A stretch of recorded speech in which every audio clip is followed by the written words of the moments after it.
But Estevez is you. You get to introduce yourself. All right, I will in a second.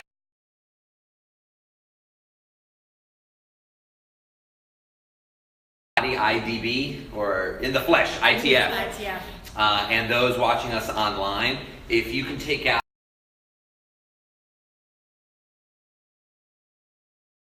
I want you to type or write something, and I'm going to.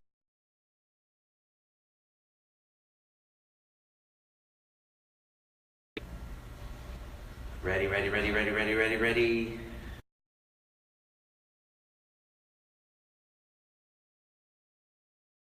60 seconds if you're thinking about starting a new worshiping community.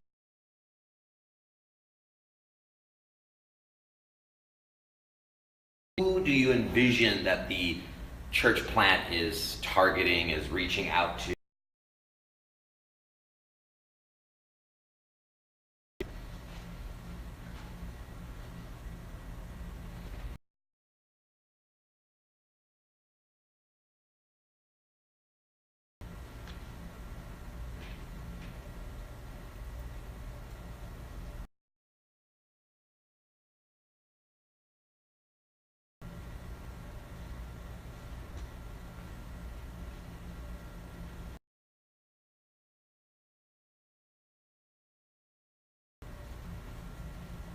If it's faster, you might have to Google Voice it into your phone.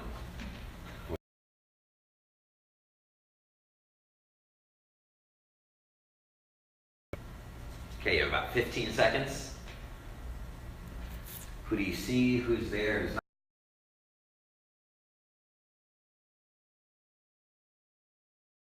not? Okay, make sure you save that.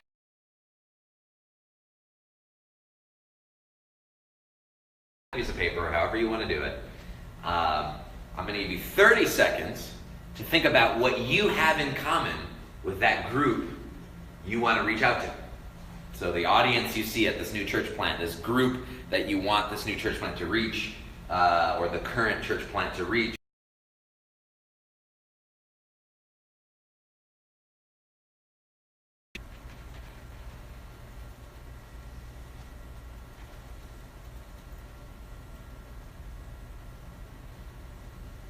You got 15 seconds.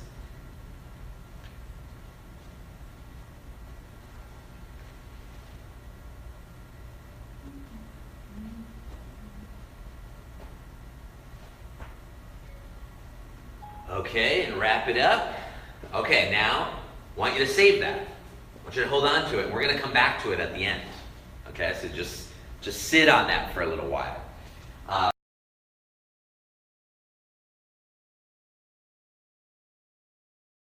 So I'm born and raised in New Jersey, Edwin Estevez. If you know Spanish, it's Estevez. My family is from Guatemala. I was the first member of my family to be born in the United States, Muhlenberg Hospital in Plainfield. And my calling has sort of been varied and has changed and evolved. And I was always interested in faith, but at some point, the big shifts that I would probably name are I worked...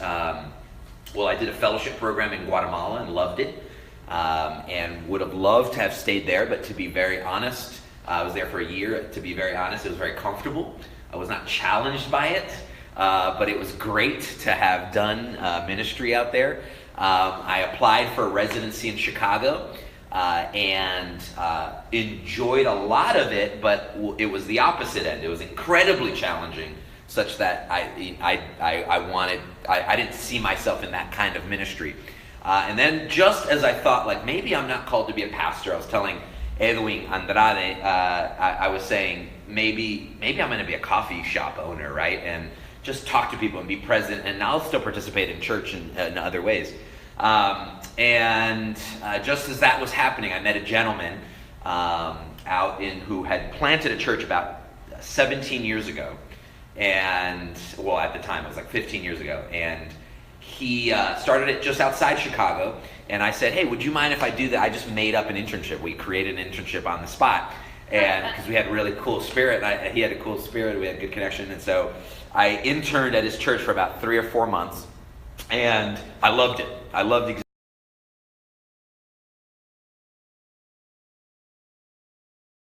say that I never imagined myself to plant a church. I really honestly didn't. I share that with sometimes with people, and they're like, oh, come on, you must have known. No, I had no idea that I would be doing that.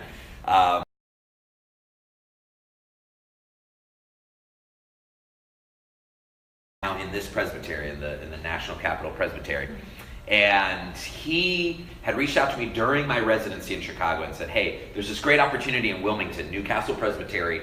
Reverend Nate Phillips, who's currently at Kirk in the Hills, he helped start this program, 3-year church planting program. And here's some startup funds and whatever. I think you'd be great for it.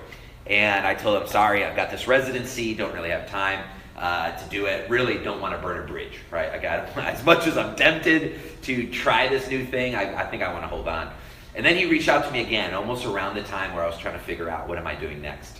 So I interviewed, and took the position, and now I'm in my 3rd year. So this is year 3 of the whole church planting thing. I had no idea what I was doing. I was telling Sean before, the structure, I was probably right in between structural changes for 1001. So I didn't have a coach. I didn't go to a conference. I didn't have the books and resources and all these lovely, awesome things that are available now. I'll make sure to use them now, going forward.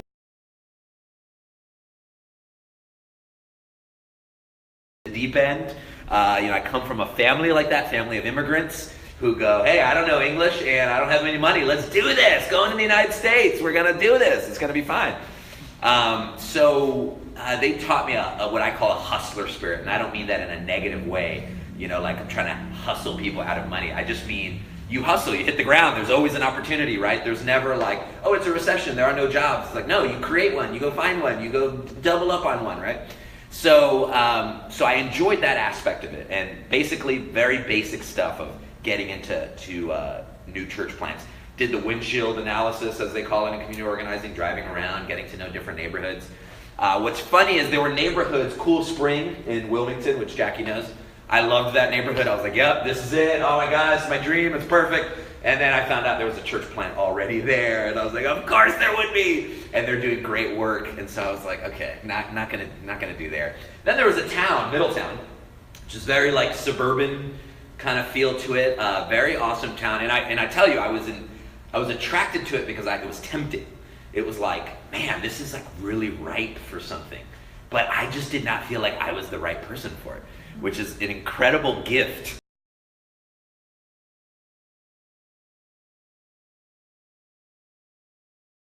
We actually connected somebody else to come out, and now there's a team, just to give you an update, Jackie, there's a team of people that are currently organizing that, and so what that happened, even though it didn't end up looking like the way we wanted to, because people were like, well, you're new and you want to do a church plant, why don't you do it?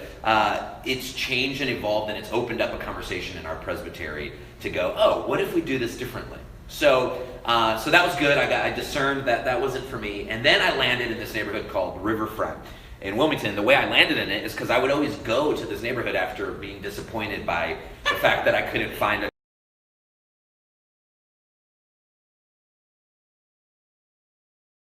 church here. Like, it's got, so if you go to Riverfront in Wilmington, it's got everything. Coffee shops, movie theaters, everything brand new, right? It's like a 9-year-old neighborhood because they were former shipyards. There was no one living there before. There were no business. There was like a concert hall or something like that, but that was it. And so about 9 or 10 years ago, they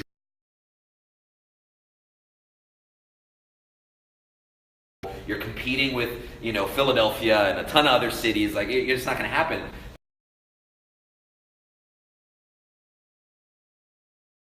Down, and now it's going through another renaissance and et cetera. And I thought, there is.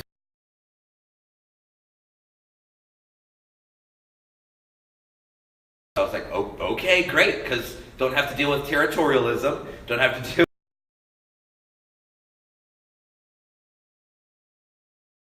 I went to my supervisor, who was Nate Phillips, and I was accountable to him for fun.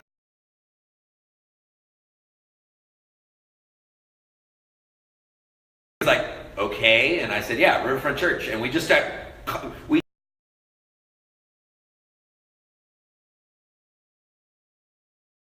didn't have a board. There was nothing.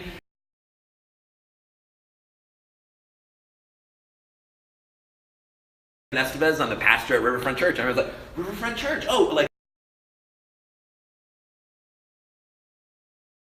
these cool things happening at the Riverfront, even though we hadn't had a single.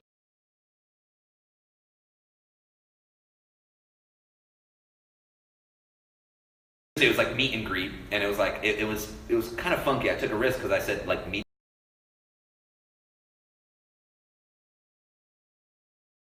And I'm gonna pay for food. Like, come on by, let's talk. And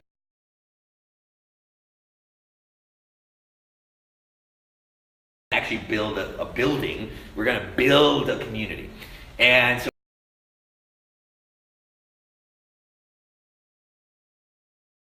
university students and graduate students, and then a couple of other like.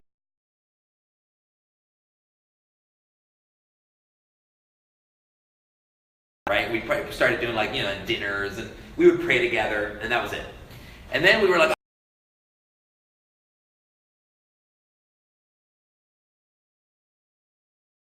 and went to a wine shop, which was called Veritas. Really,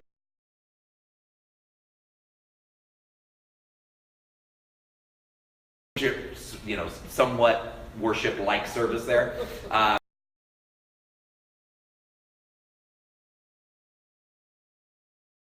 So we would meet, we'd have communion prayer, and I got to tell you, that's all I wanted, like pretty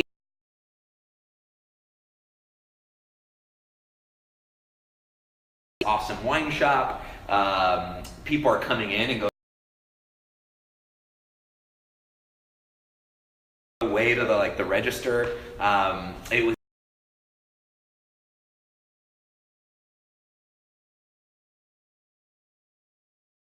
and I realized people wanted more. They wanted like what they consider.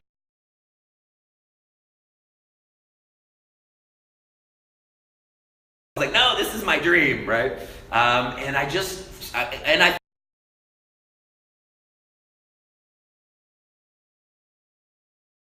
was going to want me to do that. It's cool that Presbytery actually had pretty low.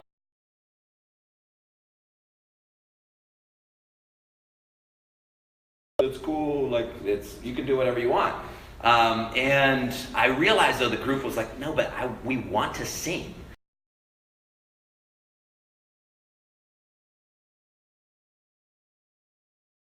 I delayed it, and so I said, no, instead we're going to do service projects, right? Because like we should be service oriented.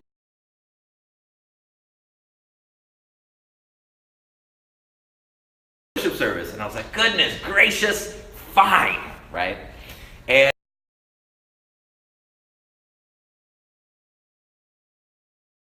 we did like a short little Facebook thing because we were like, oh, we should.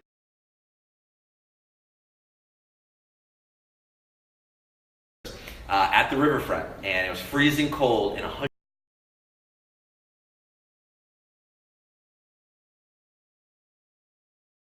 I was a little distressed by that because we just weren't ready for that.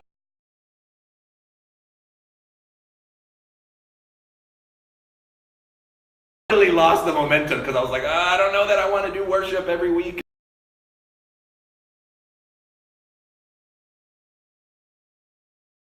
The riverfront, in the summer, we did 5 worship services, and we were getting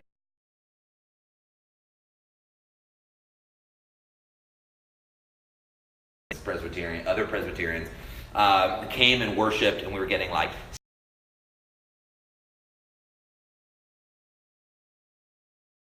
And then again, I think I got nervous and delayed the momentum, and I was like,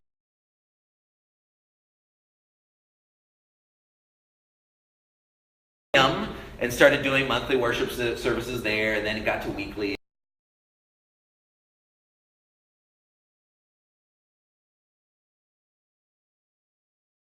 All right, that's it. Let's do this weekly. The consistency, show up, earn people's trust, be there. Right at the Easter sunrise service again. So we did another Easter.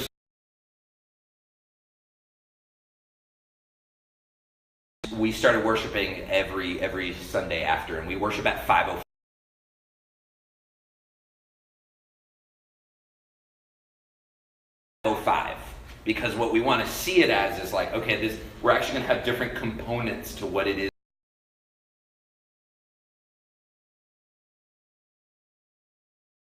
Church, and so we gather at 5:05 p.m. on Sundays at the Wilmington Riverfront.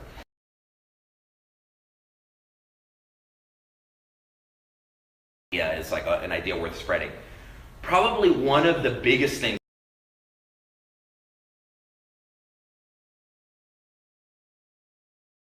or people interested in it is like, I kind of see church plants in three ways.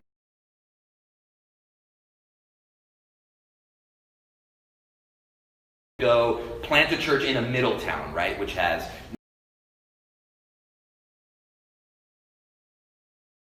mix of demographics, and so you could really create a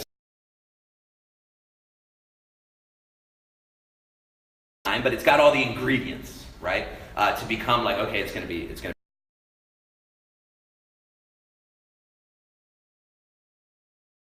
might be the jazz service. So they have a jazz service. It might be a Vesper service.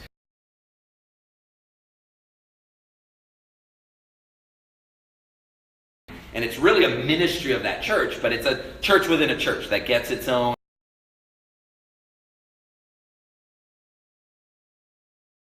times. And then the third one is what I would call frontier church, frontier ministry. And I was like,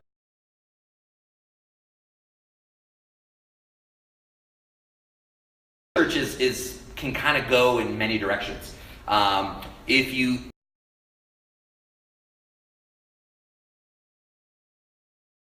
a South Dakotan prairie, and somebody would set up a town and go, wow.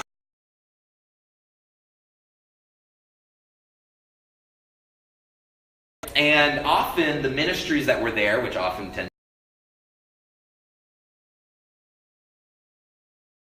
to go to Sean's point, it was the river had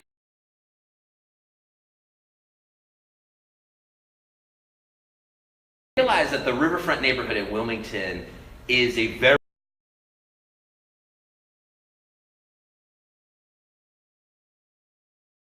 represents the demographic. You've got a lot of people who are training there for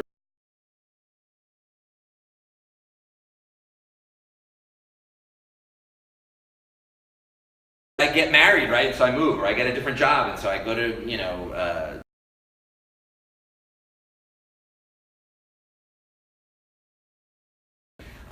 in that neighborhood. It's also an incredibly diverse neighborhood.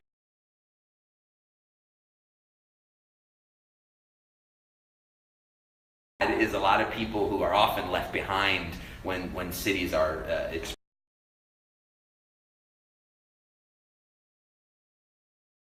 on, opening up businesses, renting units there. You had a lot of diversity.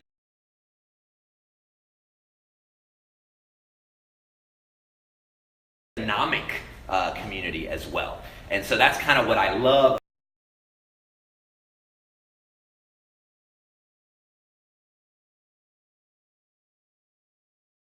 We've gone to this museum. There are different aspects.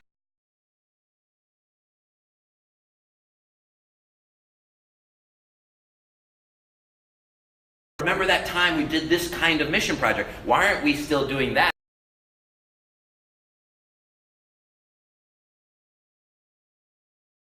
No one that started this 3 years ago is here. Almost no one.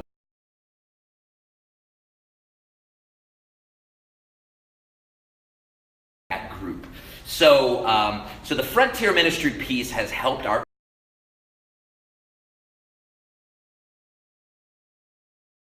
metrics for like this becoming a church and you guys launching at this date, da da da da da.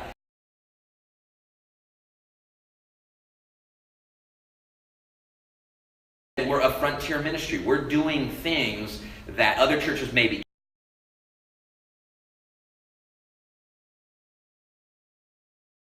So other denominations were planning to plant a church. In fact, some had tried.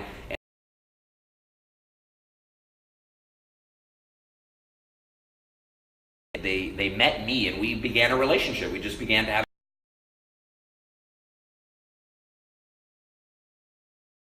What if we partnered? So instead of the Methodists doing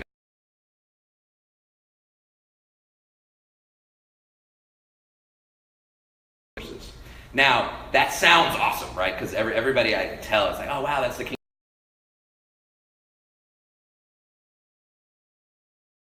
Polities, all that. But rather than start at the polity level, which can be,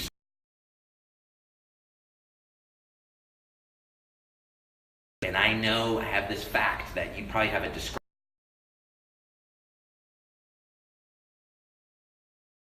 of your discretionary account. Like, yeah, I can do that. I don't need the polity to okay that. And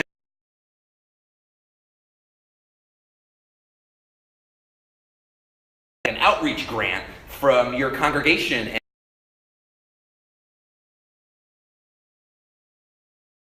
et cetera, et cetera. So that's been the adapt.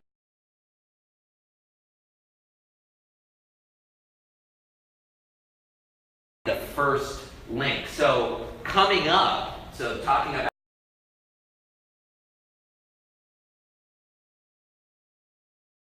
to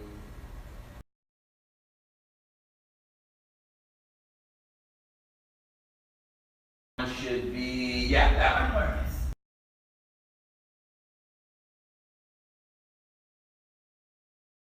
I'm Becky, a passionate, energetic, empowered white woman.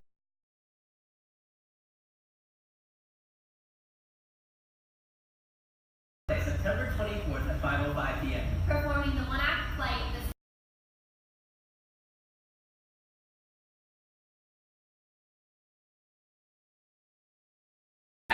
We did not have this idea at all as part of the leadership.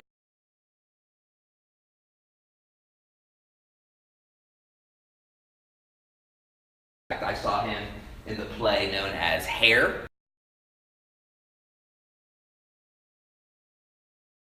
To us, but both of them came up to us and said, "Hey,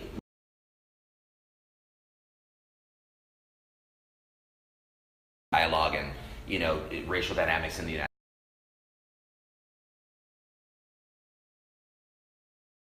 And I was like, "What if we put you in the service and you were do that?" And I'm like, "Yeah, why not? This is."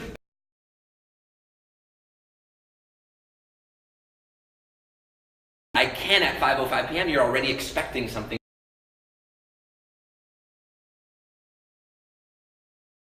Another art form that we will have invited as before that, we had a live painter come in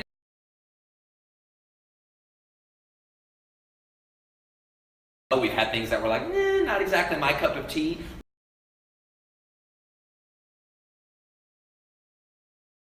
We got through that one. People walk up.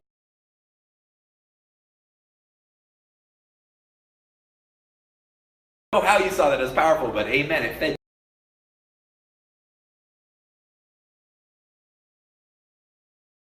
Right? And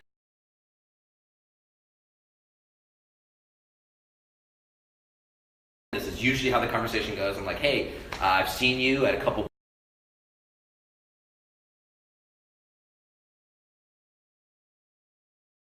On Sunday nights, and they're like, and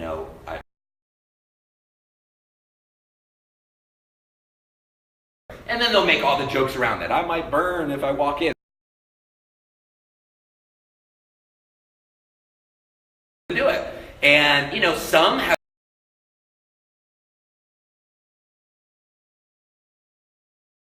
for my first time in a long time or that kind of thing. And all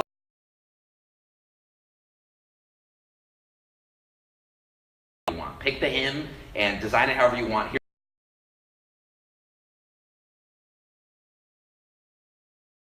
right? So they could do, the Beatles, All You Need Is Love. Everyone's going to know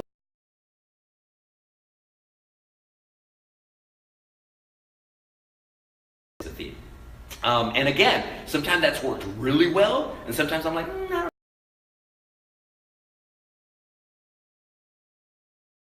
5 p.m., right? You're doing the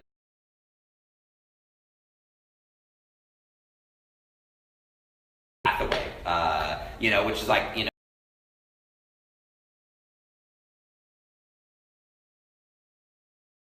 So I walk away from the 5 p.m.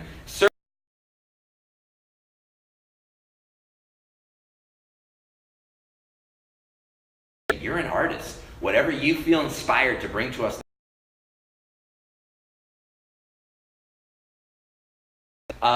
We try to keep the sermons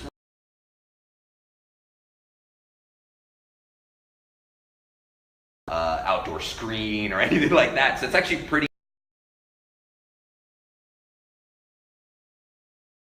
You, Edwin, I think it's the third link.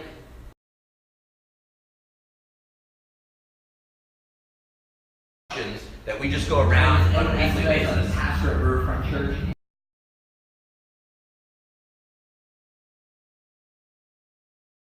Obviously, the river and trees and a bunch of storefronts, a lot of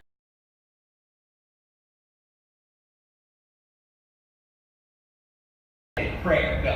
God. Goodness. Who do you pray for?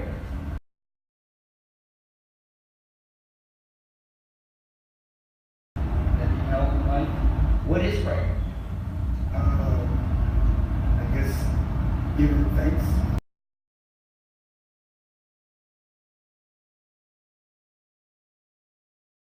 Talk to yourself. Way to be honest with yourself. Who do you pray for? And Edwin, you can turn down the How do you volume pray? or mute it. Alone or in community?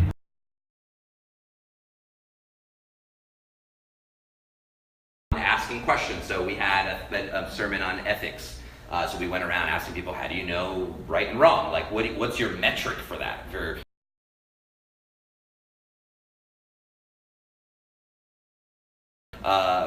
Continues to blow up all around the country and the world. Where do you see yourself in that, right? So.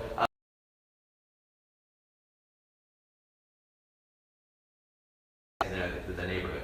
That's the pavilion where we worship at. And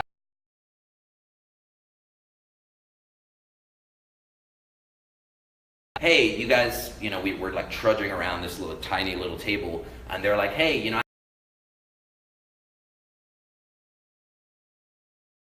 also muted, and there's this old table.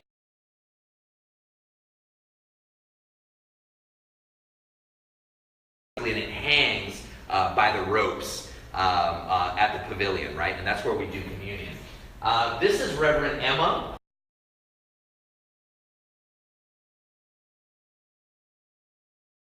The head pastor at Grace United Methodist Church. And they serve in liturgy. They help write some of the liturgy.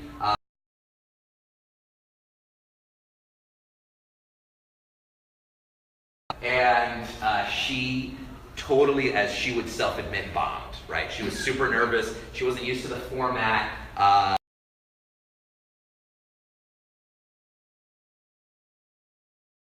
And she was incredibly introverted. And now to see her in that video, right, where she's just totally like,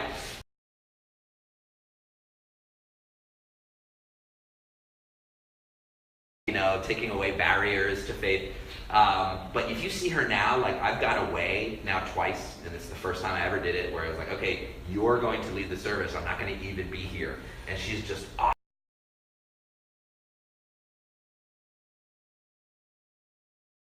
And connect with people. And she's just done such a great job. So just to see her grow, and for me to feel like, okay,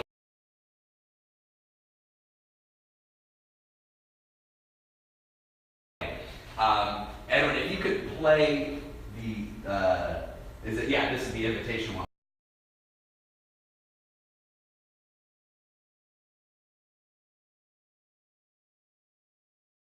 We have, again, like I said, a bunch of different local bands that have come. I've seen growth in them as well. So suddenly they're staying after the service. We do a feedback time after the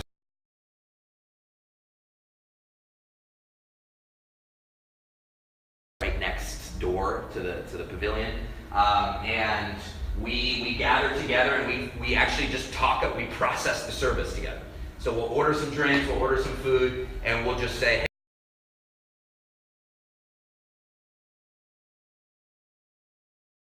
hey, this rendition of Miles Davis or whatever. Somebody will say, I really was moved when Emma said this thing, right? So we'll kind of have a debrief.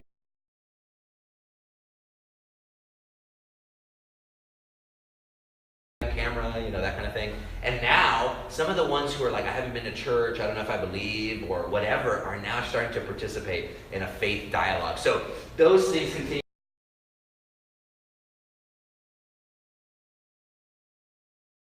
Her child. So we had to figure out, like on the fly, what's confirmation look like for somebody who's like, what shall prevent me from being baptized? She's been to all these services.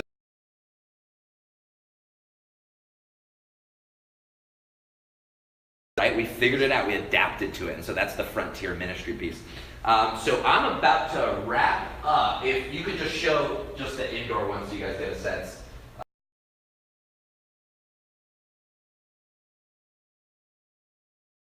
On the museum, even though it's at the riverfront, to just kind of be a little just outside of where people are willing to walk. And it's just kind of, we're in this black box, which we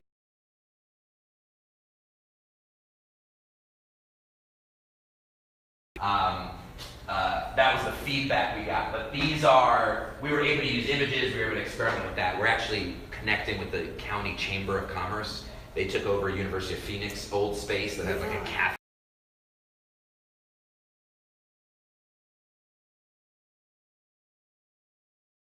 Do with whiteboard space on tables for communion especially. So we're really excited about this space, and it has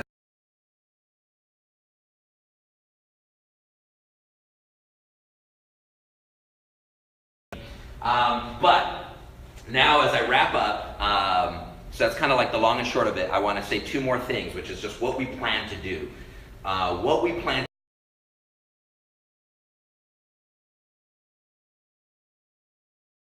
private donors who just really believe in this have come to the worship service, or churches that are like, we love what's happening there. We love the ecumenical piece, which was never my intention when I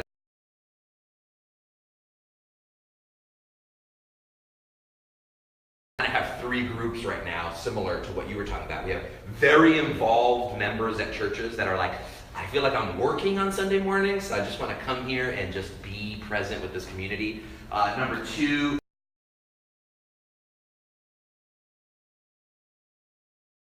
church? Cool. Yeah. Sit down. I mean, it's right off of the walkway. So they just worship with us.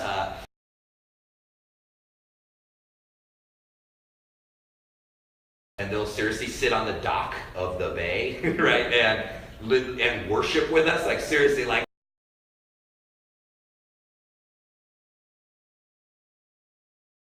And all the passerbys in a neighborhood just coming in and even stopping in for 20 minutes. And here's what's incredible. They'll come in and ask me, and these are, sometimes often young people will say, hey,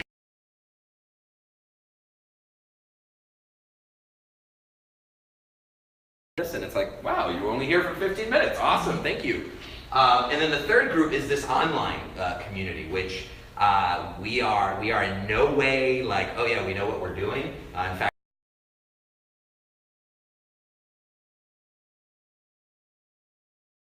all we do is Facebook Live the service. We Facebook Live some of our events and some of the questions that we do on the streets.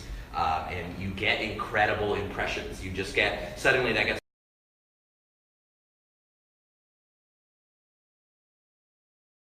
not. Right. And so suddenly you're like, wait, there's 60 people here, there are 800 people online. Like, that's pretty awesome. So we've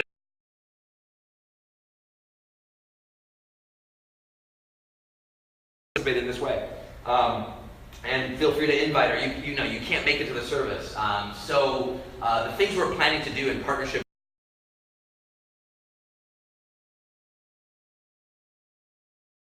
like mental health work and recovery work, and now we're in conversations about doing like a repair workshop, tool.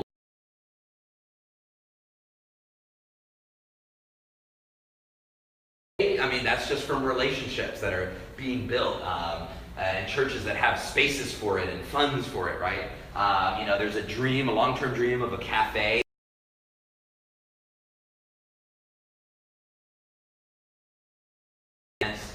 So there's just a lot of things that we're planning for the next couple of years, and we have a 3-year budget right now. So I'm in my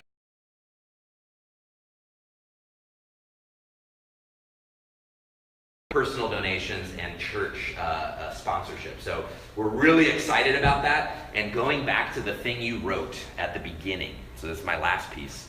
The thing you wrote, if of the ideas worth spreading, I think a small idea, I think, is the frontier ministry piece. I think that gives us language.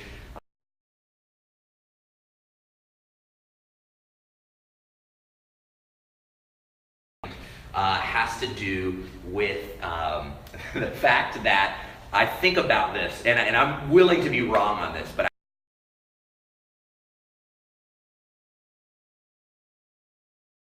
the margins, that's a part of who we are. That's a part of our identity. Like, if we're not doing that, we're not being the church, right? So that's absolutely essential.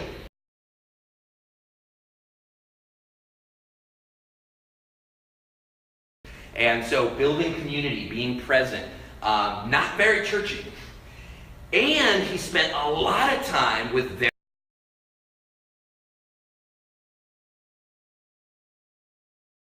What he did was very different, right? Like, so on the one hand, with eating and drinking with sinners, it was like, seemed like pretty...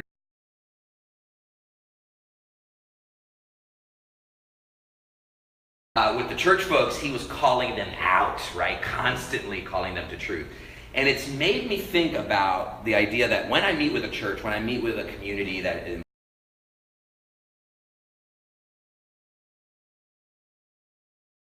lost, and I turn that around to say, what if we're the lost?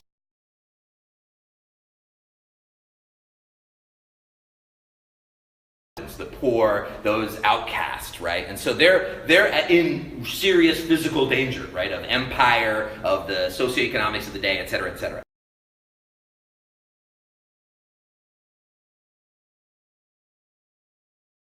They thought they were good. They thought they were like, yeah, we're good. Like, we've got this. And in fact, you know, these people need to shape up because we've got it all together. And Jesus calls them out, right? And the lost coin. We are the lost son, right? That we need the gospel. We need Jesus. And if our hearts were to be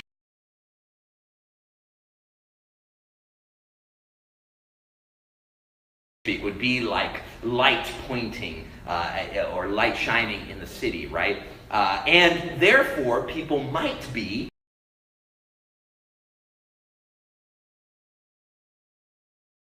that you find compelling about Jesus. What is that?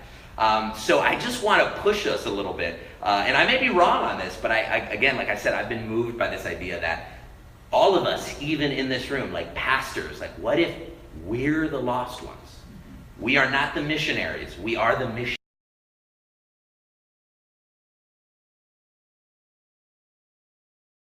What would change in the world and in our cities and in our neighborhoods? And therefore seeing our commonality, and that's kind of the story I'll end with, which is when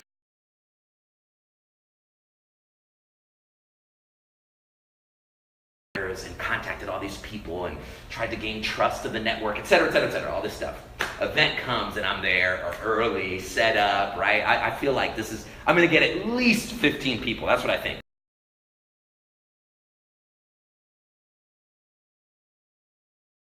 Really good start. We can form a launch team. I mean, I had figured it all out. And 3 people showed up late on top of that. 30 minutes late, 3 people.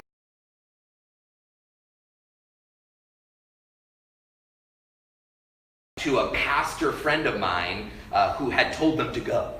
Just because they were like, well, if there are 10, they'll make it 13, right?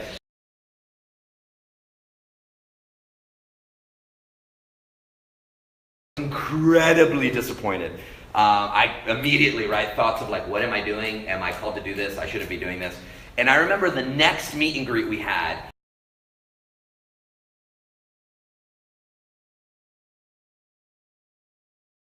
that this became about me. So what if I didn't do all the flyer stuff? That's already, either way, it's already out there, right? It's already in every business and storefront and blah, blah, blah.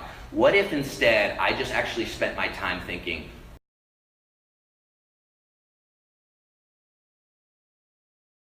Scripture and actually have something to say? Because I'll be honest, had 30 people shown up that first time, I had nothing really to say.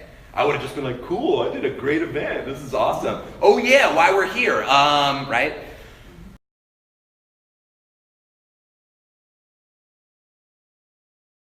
No advertising, no word of mouth in the street, nothing.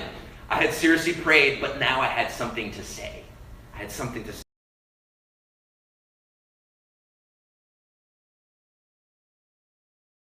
Because I had prayed about it. And so I think about, like, am I reaching them, or is God reaching me through them? Like, is the community you see that God has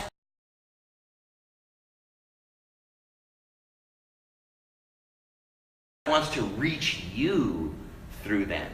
And it becomes a mutual exchange, right? Father Gregory Boyle of the Homeboy Ministry,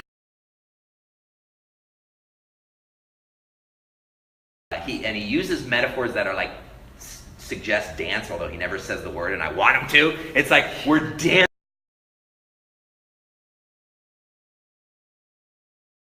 That's an idea worth spreading. Thank you for your time. Any questions?